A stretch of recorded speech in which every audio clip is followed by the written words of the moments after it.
Hello बच्चों, तो आज हम देखने वाले हैं क्लास 12 बायोलॉजी का एक most important very very important question, मानव जीनोम महापरियोजना। तो ये लगभग हर बार एग्जाम में पूछ दिया जाता है, 5 नंबर का पूछा जाता है ये आपका क्वेश्चन।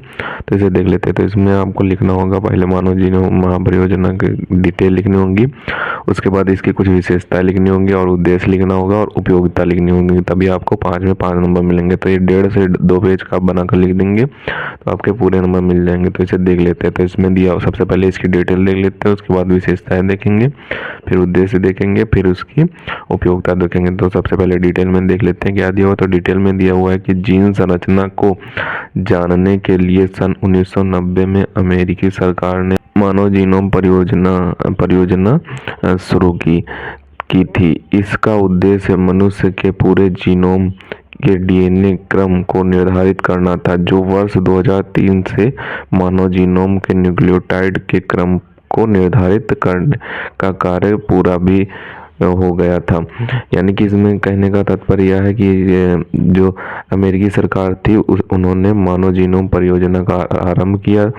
किसके लिए किया? जीन संरचना को जानने के लिए। जो जीन संरचना होती है मानव की, उसे जानने के लिए 1990 में अमेरिकी सरकार ने मानव जीनोम परियोजना की शुरुआत की और इसका उद्देश्य केवल यह था कि पूरे जीनोम के डीएनए क्रम को निर्धारित करना है। यानी कि आपका जो जीनोम होता है उसके डीएनए क्रम को निर्धारित करना केवल इसका उद्देश्य था। जो 2003 से मानव जीनोम के न्यूक्लियोटाइड के क्रम को निर्धारित करने का कार्य पूरा भी हो गया था। यानी कि 2003 में, यहाँ पे में लिख लेना आप, 2003 में मानव जीनोम के न्यूक्लियोटाइड के क्रम को निर्धारित करने का कार्य पूरा भी हो गया था, पूर्ण भी हो गया था। तो ये हो गई इसकी डिटेल। अब इसकी विशेषताएं देख लेते हैं कि विशेषताओं में क्या दिया हुआ। तो 5 आपको विशेषताएं लिख देनी है। कोई विशेषताएं तो बुक में बहुत सारी दी हैं, आपको 5 लिख देनी है। पहली विशेषता यहाँ पे दी हुई है कि मानव जीनोम में 3 बिलियन से भी अधिक न्यूक्लियोटाइड पाए जाते हैं। यानी कि जो मानव जीनोम आपका होता है उसमें 3 बिलियन से भी अधिक न्यूक्लियोटाइड पाए जाते हैं। और दूसरा पॉइंट यहाँ पे दिया हुआ है कि सामान्य और एक मानव जीन में लगभग 3000 न्यूक्लियोटाइड होते हैं। यानी कि जो एक मानव जीन होता है उसमें लगभग 3000 न्यूक्लियोटाइड होते हैं। जो सामान्य एक मानव जीन होता है उसमें 3000 न्यूक्लियोटाइड होते हैं। और तीसरा पॉइंट यहाँ पे दिया हुआ है कि मानव जीनोम में लगभग 30,000 क्रियात्मक जीन्स होते हैं। यानी कि जो मानव जीनोम होता है उसमें करीब करीब 3000 क्रियात्मक जीन्स होते हैं, 30,000 क्रियात्मक जीन्स होते हैं। और चौथा पॉइंट यहाँ पे दिया हुआ है कि मानव जीनोम का केवल 2% भाग ही प्रोटीन कोडिंग से जुड़ा हुआ है। यानी कि जो मानव को जीनोम होता है उसका केवल 2% भाग ही जो प्रोटीन कोडिंग होती है उससे जुड़ा हुआ है। और पांचवा पॉइंट यहाँ पे दिया हुआ है, नाइट्रोजन क्षार की पुनरावृत्ति में किसी प्रोटीन के लिए कोड नहीं करता। यानी कि जो नाइट्रोजन क्षार होते हैं उसकी पुनरावृत्ति में किसी भी प्रोटीन के लिए ये जो मानव जीनोम होता है ये कोड नहीं होता है।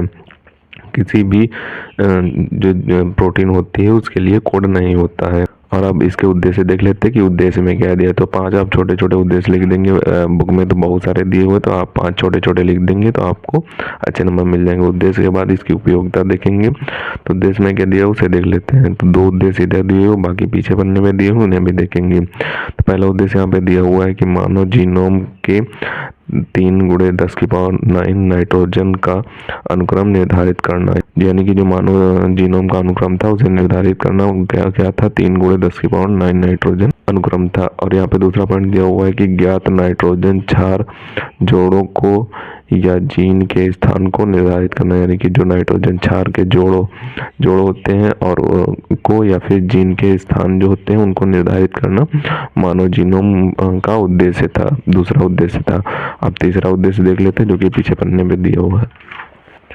अब यहाँ पे तीसरा उद्देश्य क्या दिया हुआ उसे देख लेते हैं। तो तीसरा उद्देश्य दिया हुआ है कि यीस्ट और जीवाणु कृत्रिम गुणसूत्रों में मानव डीएनए खंडों की क्लोनिंग करके मानव जीनोम का नक्शा तैयार करना। यानी कि जो यीस्ट होते हैं और जीवाणु कृत्रिम जीवाणु होते हैं उनका कृत्रिम गुणसूत्रों में मानव डीएनए खंडों की क्लोनिंग करके, यानी कि जो मानव डीएनए होते हैं उनके खंड, जो छोटे छोटे खंड बनाकर उनकी क्लोनिंग करके मानव जीनोम का नक्शा तैयार करना इसका उद्देश्य था। मानव जीनोम परियोजना का उद्देश्य था। और चौथा उद्देश्य क्या था? चौथा उद्देश्य था सामाजिक और चिकित्सा से जुड़े प्रश्नों का समाधान करने के लिए कानून बनाना, यानी कि जो सामाजिक और चिकित्सा से जुड़े प्रश्न थे उनका समाधान, उनका उत्तर, यानी उनको सॉल्व करने के लिए जो कानून बनाए गए थे वही मानव जीनोम परियोजना का उद्देश्य था, चौथा उद्देश्य था।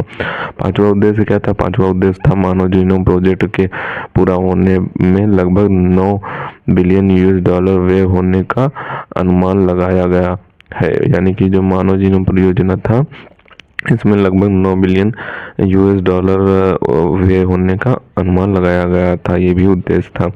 अब यहाँ पे इसकी मानव जीनोम प्रोजेक्ट की जो उपयोगिता थी उन्हें देख लेते हैं। तो 5 आपको छोटी छोटी उपयोगिता लिख देनी है, बुक में तो बहुत सारी दी हुई हैं, कोई 5 बनाकर आप लिख देंगे तो आपको अच्छे नंबर मिल जाएंगे।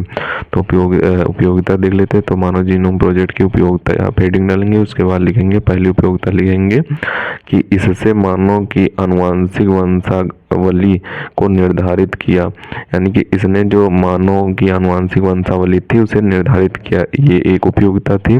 दूसरी उपयोगिता थी कि रोग उत्पन्न करने वाले जीन में न्यूक्लियोटाइड के अनुक्रम का पता लगाया जा सकता है, यानी कि जो रोग उत्पन्न करने वाले जीन होते हैं उनमें न्यूक्लियोटाइड के अनुक्रम का पता भी लगाया जा सकता है इससे मानव जीनोम परियोजना से। तो तीसरी उपयोगिता यहाँ पे क्या दी हुई थी उसे देख लेते हैं। तो तीसरी उपयोगिता यहाँ पे दी हुई है कि मनुष्य में रोग प्रवृत्ति को पहचाना जा सकता है, यानी कि जो मनुष्य में रोग की प्रवृत्ति होती है उसे भी मानव जीनोम प्रोजेक्ट के माध्यम से पहचाना जा सकता है। और चौथी उपयोगिता क्या दी हुई है उसे देख लेते हैं। तो चौथी उपयोगिता यहाँ पे दी हुई है कि विवादग्रस्त पितरक का समाधान किया जा सकता है, यानी कि जो विवादग्रस्त पितरक होते हैं उनका समाधान मानव जीनोम प्रोजेक्ट के द्वारा किया जा सकता है। और यहाँ पे 5वीं उपयोगिता यहाँ पे दी हुई है, लास्ट उपयोगिता दी हुई, से भी देख लेते हैं। तो यहाँ पे लास्ट उपयोगिता दी हुई है कि जीन चिकित्सा द्वारा आनुवांशिक रोगों का उपचार किया जा सकता है, यानी कि जीनी चिकित्सा के द्वारा जो आनुवांशिक रोग का उपचार संभव हो पाया है वो मानव जीनोम प्रोजेक्ट के बाद ही संभव हो पाया है। तो यही थी उपयोगिता। तो अब आपको इसकी स्क्रीनशॉट स्टार्टिंग से दिए देते हैं, तो आप स्क्रीनशॉट कर लें और इसे अच्छे तरीके से तैयार कर लें। तो सबसे पहले तो आप जो मानव जीनोम महापरियोजना दी हुई है उसकी डिटेल दी हुई है उसका स्क्रीनशॉट कर लें, और अब आप इसकी विशेषताओं का स्क्रीनशॉट करें, बची हुई विशेषता का भी स्क्रीनशॉट कर लें, और ये जो उद्देश्य दिए हुए हैं 2 इनका भी स्क्रीनशॉट कर लें, और आप पीछे देखते हैं तो बाकी के उद्देश्य का भी आप स्क्रीनशॉट कर लें, और ये जो उपयोगिता दी हुई है इनका भी आप स्क्रीनशॉट कर लें। तो इन्हें आपको अच्छे तरीके से तैयार कर लेना। मोस्ट इम्पोर्टेंट क्वेश्चन है, 5 नंबर में पूछ दिया जाएगा, कभी कभी नहीं, आपके 7 सेट में से 4 सेट में जरूर पूछ दिया जाता है कि मानव जीनोम की उपयोगिता उद्देश्य लिखिए और इसकी डिटेल के बारे में लिखिए। तो आपको ये 5 नंबर का जरूर मिल जाएगा, तो इसे आप अच्छे तरीके से तैयार कर लें। इंपॉर्टेंट क्वेश्चन है, कई बार एग्जाम में आया है, इस बार भी इसके आने के चांसेस हैं। तो अगर अभी तक आपने क्लास 12 केमिस्ट्री की नेम रिएक्शन और इम्पोर्टेंट डिफिनेशन नहीं देखी तो हमारे चैनल पर जाकर देख सकते हैं, एक प्लेलिस्ट उपलब्ध है, उसमें सभी नेम रिएक्शन है, 30 की 30 और 30 से 32 नेम रिएक्शन है और इम्पोर्टेंट डिफिनेशन है। तो उन्हें आप जाकर तैयार कर लें, देख लें। और रचना अलंकार की भी एक प्लेलिस्ट अपलोड है, उसे भी आप जाकर देख सकते हैं। तो मिलते हैं किसी नए वीडियो में नए टॉपिक के साथ, तब तक के लिए धन्यवाद। और अगर अभी तक आपने हमारे चैनल को सब्सक्राइब नहीं किया तो सब्सक्राइब जरूर कर लें, क्योंकि हम क्लास 12 से रिलेटेड इंपॉर्टेंट टॉपिक पर वीडियो डालते रहते हैं।